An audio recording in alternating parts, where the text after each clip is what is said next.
First order kinetics, आप लोगों ने फिजिकल फार्मेसी में पढ़ा है फर्स्ट और जीरो ऑर्डर काइनेटिक्स में डिफरेंस क्या पता है?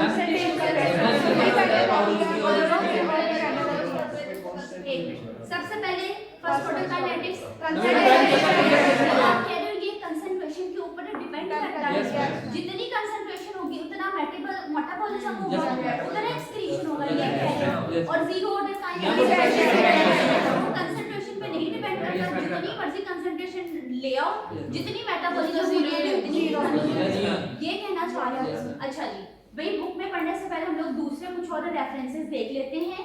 फर्स्ट ऑर्डर काइनेटिक्स, भाई दिस इज कंसंट्रेशन, जैसा आप लोगों ने बताया दिस इज कंसंट्रेशन डिपेंडेंट। इसमें कहा होगा जितनी मेरे पास ड्रग की कंसंट्रेशन होगी उतना उसका मेटाबॉलिज्म होगा, उतनी भी क्या होगी एक्सक्रीशन होगी।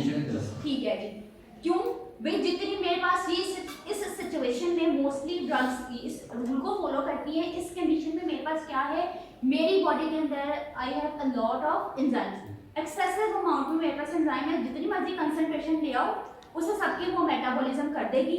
मेरे जो एंजाइम्स हैं they will never become saturated. ऐसा नहीं हुआ कि एंजाइम खत्म हो गई, एंजाइम्स के ऊपर जी मेरे पास स्पेस खत्म होगी, ठीक है, और वो मेटाबॉलिज्म ना कर सके। एंजाइम के ऊपर पर्टिकुलर स्पेस थी ना, जाके आपकी जो थी ड्रग जो आपका सब्सटेंस था अटैच करता था, ऐसे ही है ना भाई मेरे एंजाइम के अंदर सैचुरेशन नहीं हुई। This is my first order kinetics. First order kinetics में बच्चों जो आपकी बुक के अंदर भी एक चीज लिखी हुई है, थोड़ी घुमा फिरा के भी लिखा हुआ है, आपकी जो प्लाज्मा ड्रग कंसंट्रेशन है that is less than Km। Equation के ऊपर गौर करो, सी मैंने कह दिया C is less than Km। Km was Michaelis constant. जब भी आपकी ड्रग पे आपकी plasma concentration is less than Km, the drug metabolism will always be first order kinetics। के MCQs पॉइंट ऑफ व्यू से ये एक स्टेटमेंट कॉलेज में याद रखें, ठीक है। अच्छा जी, नेक्स्ट स्लाइड में अच्छा नीचे आपको ऑप्शन का इस इक्वेशन को आप दोनों तरीके कार से लिख सकते हैं, ठीक है। नेक्स्ट में आ जाओ जी फर्स्ट ऑर्डर काइनेटिक्स। देखो फर्स्ट ऑर्डर काइनेटिक्स में मैंने कहा मेरे पास जितनी मर्जी ड्रग आ जाए, मैं जितनी ज्यादा ड्रग आएगी, देखो फिगर में गौर करो, मैंने भी इधर आपको 3 डायग्राम्स दिखाई गई हैं सर्कल्स में, वेसल के साथ भी किडनी अटैच है। देखो डायग्राम ए के अंदर ड्रग की कंसंट्रेशन कम थी, तो हमें ड्रग एक्सक्रीट हुई, ठीक है।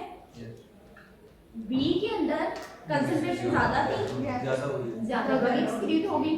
थर्ड के अंदर कंसंट्रेशन मजीद ज्यादा थी, मजीद ड्रग एक्सक्रीट होगी। बट इन ऑल 3 सिचुएशंस आपके पास एक चीज कांस्टेंट क्या आई, क्लियरेंस। भाई मेरी बॉडी ने तहैया किया है कि फॉर एग्जांपल मैंने 10% क्लियरेंस करनी है, मेरे पास 10% क्लियरेंस आनी है। फॉर एग्जांपल बच्चों मैंने डोज दी 10 मिलीग्राम, मैंने डोज दी 20 मिलीग्राम, मैंने डोज दी 30 मिलीग्राम। अच्छा जी, मेरे जो क्लियरेंस आना चाहिए, मेरा ब्लड का वॉल्यूम जो हर सूरत में क्लियर होगा दैट विल बी 10%। मुझे बताओ 10 मिलीग्राम का 10% कितना है? That will be 1 mg। Yes ma'am. अच्छा 20 का 10 दैट विल बी 2 mg। 30 का for example this is 3 mg।